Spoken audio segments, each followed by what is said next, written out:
Selamat pagi, selamat siang, selamat sore, selamat malam.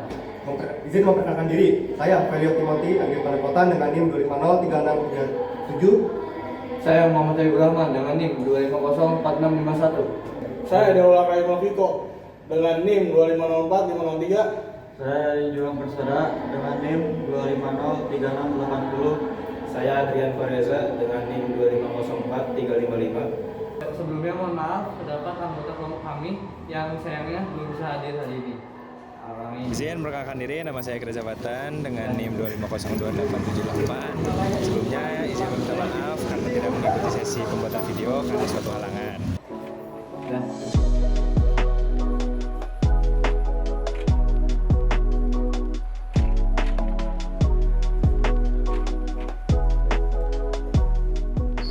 Oke, sekarang kita akan masuk ke alat dan bahannya. Yang pertama kita punya ini, kawat tembaga. Kawat tembaga kita akan gunakan sebagai media untuk membuat lilitan dan kumparannya. Kemudian kita punya, nah ini dia, kita menggunakan ini untuk membuat lilitannya. Kenapa kita menggunakan ini? Karena jika kita menggunakan botol, si diameter kawat kita agak terlalu kecil. Kemudian kita punya gunting untuk memotong kawat. Kita punya apa namanya kok? Breadboard. Fungsinya untuk dudukan lah ya. Nah, dudukan untuk apa? Karena kita di sini menggunakan penyangga berupa peniti. Ya, peniti. Nah, kemudian kita ada baterai sebagai media listriknya dan kita ada magnet sebagai penghasil medan magnetnya. Nah, mungkin sekian barang alat dan bahan dari kami. Bisa kita lanjutkan masuk ke praktikum. Sekarang, ini adalah proses pembuatan lilitan kumparannya, di mana step pertama, potong terlebih dahulu kawat tembaga dengan panjang yang diinginkan. Usahakan jangan terlalu panjang maupun terlalu pendek. Step kedua, gunakan media berbentuk bulat untuk membantu membuat lilitannya agar diameter dari kumparan akan sama dengan media berbentuk bulat yang dipakai. Di sini, kami menggunakan tempat benang yang berdiameter 1,4 cm. Lalu, atur lilitan seperti yang dibutuhkan. Setelah selesai, kalian lanjut buat agar bagian kiri dan juga bagian kanan dari kumparan linear satu jalur agar seimbang ketika berputar. Setelah itu, kalian kupas bagian kiri dan juga kanannya dari kumparan agar bagian dari kiri dan juga kanan ini dapat menghantarkan arus listrik dan nantinya akan berputar. Untuk mengupasnya bisa menggunakan berbagai cara, contohnya seperti pakai cutter, gunting, ataupun hamplas.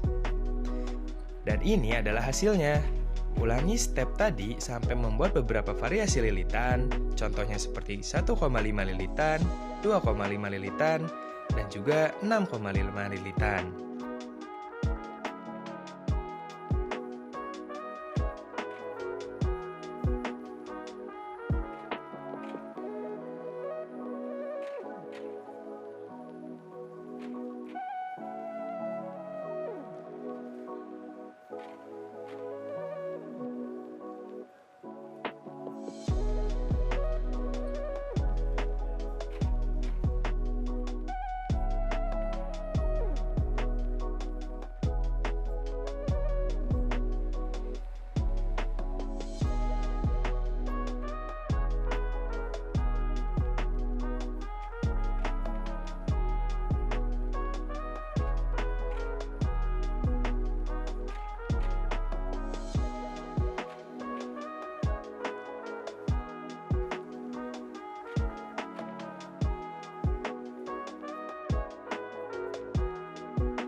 Nah, jadi ini adalah hasil dari percobaan kami menggunakan tegangan 2 volt, arus 3 ampere, dan kawat tembaganya berdiameter 0,3 mm.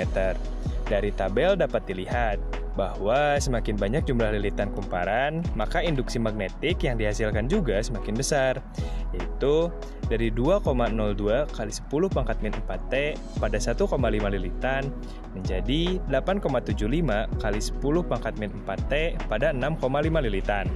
Hal ini terjadi karena setiap lilitan menghasilkan medan magnet yang saling memperkuat.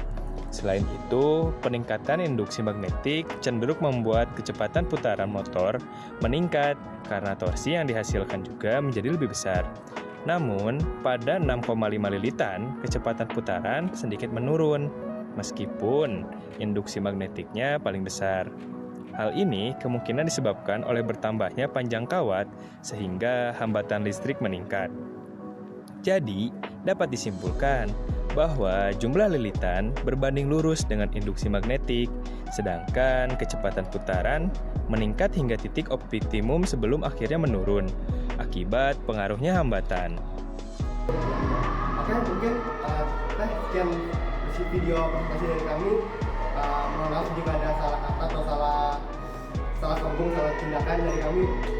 Ya, sekian dan terima kasih.